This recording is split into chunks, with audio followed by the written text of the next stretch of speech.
In the chronicles of Chinese mythology, few figures are as famed as Sun Wukong, the Monkey King, who was the heavens' equal. His journey from a simple monkey to the Buddha of battle is a tale that resonates deeply within us, mirroring our very own human progression from innocence to maturity. Our tale unfolds in an ancient world split into 3 realms and 4 regions known as Sanjie Sizhou. The 3 realms were comprised of Tianjie, the heavens where the gods resided; Renjie, the mortal realm where humans lived; and Dijie, the hells where souls of the deceased go once they have passed on. It was perhaps our own world, long forgotten, when magic once flowed freely, for it bore many similarities to our own world. The mortal realm was split into 4 regions. In one of the regions, known as Dongshenshenzhou, sat the mystical flower and fruit mountain, Huaguoshan, a place where mythical creatures roamed freely. On top of this mountain sat a celestial stone.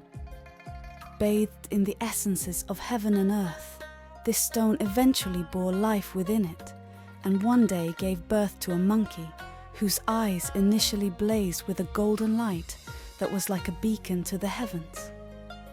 The light faded as he ate and drank mortal foods. Despite losing the golden light he was born with, his life was filled with joy and unbridled freedom among the mountain's creatures. Years went by that were uneventful, until one particularly hot day, when the other monkeys, seeking for a place to cool off from the heat, came upon a spring. They wondered where the water came from, and followed the stream until they came across a large waterfall that seemed to flow from the heavens. The monkeys, in awe of such a magnificent waterfall, decided that whoever was brave enough to cross it, unharmed, and discover the source of the spring, that monkey shall become their new king. The monkey who sprung from a stone jumped up and down and said he would go. He leapt through the waterfall unharmed and discovered a towering stone bridge behind it. Not only that, behind the waterfall was an enormous cavern filled with stone-made furniture, with everything neatly arranged as though someone had lived here only recently. Upon a sign was the name Shui Liandong, the water curtain cave. After he told his brethren what he had discovered behind the falls, he was crowned their king, for his bravery and for his discovery of their new home. For the next hundreds of years he reigned with joy and benevolence. However, even the carefree days and joys of kingship could not veil the spectre of death that loomed over him. He was fully aware of his mortality, and though he lived freely and was controlled by no kings in life, he knew he would one day die and be under the control of the kings of hell. Because of this, he became more and more melancholy. Seeing his sadness, an advisor whispered to him tales of immortals and great sages from faraway places who possessed the secret to immortality. It was they who would never fall under the jurisdiction of the kings of hell, though no one knew exactly where to find them. And so it was in search of the secrets to immortality that Wukong set off on his journey to finding the great sages and immortals. Though at this time, he was not yet given the name Sun Wukong, that would come later in his journey. Across seas and mountains, the Monkey King traveled to many places where spiritual energy flowed in abundance. His journey eventually led him to an enchanted mountain, where the lyrics of a woodcutter's song hinted at the presence of an immortal. The woodcutter confessed that this song was taught to him by an immortal. It was to help lighten his heart when his mortal burdens became too great. The woodcutter then told the Monkey King where to find this immortal. And so he came to the doorsteps of the great sage Puti Zushi. Under the shadows of a cavernous entrance bound by large stone doors, a fair child stood before him and greeted him before the Monkey King could so much as knock on the doors. The child explained that his teacher was about to begin his lessons when he sensed a spiritual cultivator approaching, and so asked his pupil to open the doors for this traveler. Led by the fair child, the Monkey King came into the audience of the great sage Puti Zushi. The sage inquired of his name, and the Monkey King said he did not have one, for he was born from a stone and had neither mother nor father to name him. In a gesture of significance, the sage bestowed upon him the name Sun Wukong, meaning monkey awakened by the emptiness. This name was no mere label. It was a marker of destiny and what's to come. It was a symbol of the beginning of Wukong's journey from the void of ignorance to the path of enlightenment. During this time that Wukong studied with the other pupils in not only the ways of Taoist teachings, but essential mortal skills as well, such as proper manners, gardening, woodcutting, and water pitching. It was as though Wukong was being taught the skills he had not learned as a child. 6 or 7 years passed by, and Wukong became restless, for his goal had never changed. It was in search of immortality that he came. The mundanities of these lessons were beginning to wear out his patience. Seeing his pupil's disinterest, Puti Zushi asked Wukong what he desired to learn. Wukong then expressed his singular interest in learning the secrets to immortality, showing no interest in any other subject. This response appeared to have angered Zushi, who tapped Wukong on the head 3 times before retreating to his chambers with his hands clasped behind his back. The other pupils were upset with Wukong for angering their teacher, but Wukong interpreted the head taps and hand gesture as a secret message for him. He understood it as an invitation to a private meeting with Zushi at 3 in the morning, and he was to enter through the back entrance. Under the veil of night, while everyone is deep asleep, Wukong arrived inside his teacher's chambers. Zushi was pleased to see that Wukong had picked up on his subtle instructions, acknowledging his natural intellect. Once again, Wukong asked to be taught the secret to immortality. That night, within the quietude of the private chamber, Zushi unveiled the sacred teachings of eternal life to Wukong. But the revelations did not end there. Following this profound transmission of knowledge, Zushi proceeded to teach Wukong several advanced mystical abilities, including Jin Do Yun, the ability to traverse the skies on a golden cloud, covering the vast seas in just a day, and the power of the 72 transformations, each a testament to Wukong's extraordinary potential and his destined path towards greatness. In the secluded mountains, under the tutelage of the great sage, Wukong mastered the arcane arts bestowed upon him. But as his powers grew, so too did his ego. One day, as Wukong demonstrated his abilities to the other apprentices, he caught the displeasure of his teacher. And in a moment charged with tension, Zushi recited an ancient proverb, Ku kai shen qi san, shidong shi fei sheng. One is weakened and troubles stir when one speaks too much. It was a reprimand, but also a reminder of the discipline required of those who wield great power. Realizing that there was nothing left for him to teach, Zushi told Wukong that it was time for him to leave. Wukong, for the first time in his life, shed tears. He did not want to leave, but seeing that his master's mind was set, he asked Zushi where he should go. Puti Zushi replied that he should return to where he came from, and asked Wukong to promise to never tell anyone where he learned his abilities from. Wukong kept this promise and left for Huaguoshan. The journey that previously took him years to complete now only took the blink of an eye, for his golden nimbus cloud carried him far and fast back to his home. Upon Wukong's return to Huaguoshan, a sense of jubilation swept through the air. The little monkeys were overjoyed at the return of their king, but at the same time tearfully recounted the harrowing tale of a demon king's invasion.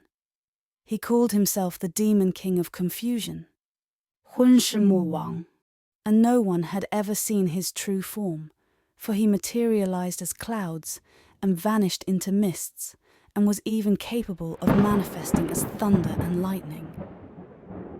And despite their best efforts, the monkeys were only able to temporarily fend off the invading demons. If Wukong had returned even a few days later, his home might have been overtaken by the demon. With an unyielding resolve, Wukong plunged into the dark heart of the demon's domain, and as he finally breached its lair, the Demon King materialized in his true form as a monstrous creature wielding a sword of titanic proportions. The Demon King, with a derisive sneer, scorned Wukong for his small stature and lack of weaponry. He mocked the audacity of the Monkey King for daring to challenge him in his own domain. Wukong remained unshaken under the Demon King's scorn, and his eyes blazed with determination as he vowed to avenge the suffering his people have endured. As the epic confrontation ignited, the very air around them thrummed with the power of their clash. Amidst the chaos of battle, Wukong revealed the formidable extent of his mystical powers as he transformed strands of his own hair into an entire legion of monkeys that were able to fight along his side. Like a living tide, the army of monkeys rose over the Demon King, and like water were impervious to his brutal slashes. The relentless swarm of attacks eventually overwhelmed the demon and significantly turned the tide of battle. Sensing the perfect moment to strike, Wukong advanced with lightning speed, and after seizing the Demon King's own sword, he dealt a swift blow that split the demon in half, thus ending the tyranny of the Demon King of Chaos forever and restoring peace to his lands. In wake of the Demon King's defeat, the monkeys of Huaguoshan took to practicing the military arts, honing their skills by brandishing bamboo spears and wielding wooden swords. To them, these exercises were mere play yet. A profound thought struck Wukong amidst their merrymaking. What if another monarch viewed their innocent games as a threat of rebellion and waged war upon Huaguoshan? Determined to protect his home and fortify his kingdom, Wukong recognized the necessity of arming his subjects with real weapons made of iron and steel. But methods of obtaining such a weapon was a mystery to him, until an advisor told Wukong of Aolai, a princely kingdom renowned for making exquisite weapons. Upon his golden cloud, Wukong soared through the skies to the gates of Aolai. Although Wukong was taught some manners by his master Puti Zu-shi, he was still mischievous in nature and sometimes behaved like an unruly child. Rather than purchasing the weapons, he thought it would be simpler to just take them. So he unleashed a fearsome gale, one so powerful it sent the king scurrying for cover and caused the Tower of Five Phoenixes to tremble to its very foundations. As the storm raged on, the streets lay deserted, and amidst this chaos, Wukong descended from his golden cloud and with a flick of his hand transformed a single strand of hair into thousands of little monkeys, who swarmed the armories and swiftly transported weapons of all kinds back to Huaguoshan. Now heavily armed, the monkeys of Shui Liandong stood ready to defend their domain. News of their might spread far and wide, drawing mythical creatures of the mountain and demon kings from distant lands to pay homage to Wukong, the splendid Monkey King. Although the weapons strengthened his army considerably, none of it was good enough for Wukong. Guided once again by wise counsel, Wukong learned of the secret path hidden beneath the magnificent stone bridge within Shuiliandong. The stream that flowed beneath the bridge led to the Dragon Palace of the Eastern Sea, where the Dragon King Aoguang kept his treasures and magical weapons of immeasurable might. And so, with a mighty leap and a spell that parted the sea, Wukong travelled to the Dragon Palace of the Eastern Sea. As Wukong reached the seabed and the palace loomed near, the old Dragon King Aoguang, along with many of his descendants, greeted him. From this show of formality and respect, it was clear the Dragon King had already heard of Wukong and his accomplishments. Wukong boldly stated his demand, a weapon worthy of his divine strength. Within the opulent halls, Aoguang revealed his arsenal of celestial armaments, each weighing more than a full-grown elephant. Yet they were all too light for Wukong. As they deliberated, the Dragon Queen spoke of a magical pillar once used by the legendary hero Da Yu to stop the great flood that nearly drowned the mortal realm. This artifact recently began glowing with an auspicious light. Perhaps it has sensed the one it was destined for. Led by the Dragon King, they arrived inside the treasury, and in the center, amidst treasures untold, stood the magical pillar, radiating with a brilliant golden light. Wukong placed a hand upon the pillar, and at his command, it shrank until it was to Wukong's liking. Upon the pillar was a divine inscription, the As You Wish golden cudgel, weighing 13,500 catties, Ru Yijing Gu Bang, Zhong Yi Wan San Qian Wu Baijin, which meant the cudgel would fulfill the wishes of its owner and that it weighed 6,750 kilograms. Stating the weight of a weapon followed a tradition in Chinese literature pertaining to great warriors, as the heavy weight of the weapons used by these heroes set them apart from the average person. Being able to effectively wield a weapon of 37 kilograms was considered a great feat amongst humans. And so the weight of Wukong's weapon further highlighted his divine strength. Delighted with this formidable cudgel, Wukong thanked the Dragon King, who accepted it graciously. However, instead of leaving, Wukong asked for one more favor and requested an armor of equal grandeur. Despite Aoguang's initial protests, Wukong's persistence stirred the oceanic depths until the Dragon King, in a resonant clang of iron drum and golden bell, summoned his brothers, the Dragon Kings of the northern, southern, and western seas. Amidst heated councils and threats of warfare against Hua Guoshan, the Dragon Kings reached an agreement. A splendid suit of armor was forged and presented to Wukong, who, pleased with this gift, graciously apologized for disturbing them and made his way back home. This show of amnesty, however, was simply to appease Wukong so that he would not stir up any more troubles below the sea. In the meantime, the Dragon Kings reported Wukong and the troubles he has caused to the High Court of the Celestial Heavens above, directly to the Jade Emperor himself. Join us as we continue to unravel the rich tapestry of Sun Wukong's adventures, exploring how this legendary figure navigates the challenges of power, responsibility, and destiny. Don't forget to like, subscribe, and hit the bell icon to stay updated with more tales from the mythical world of Sun Wukong, the Monkey King.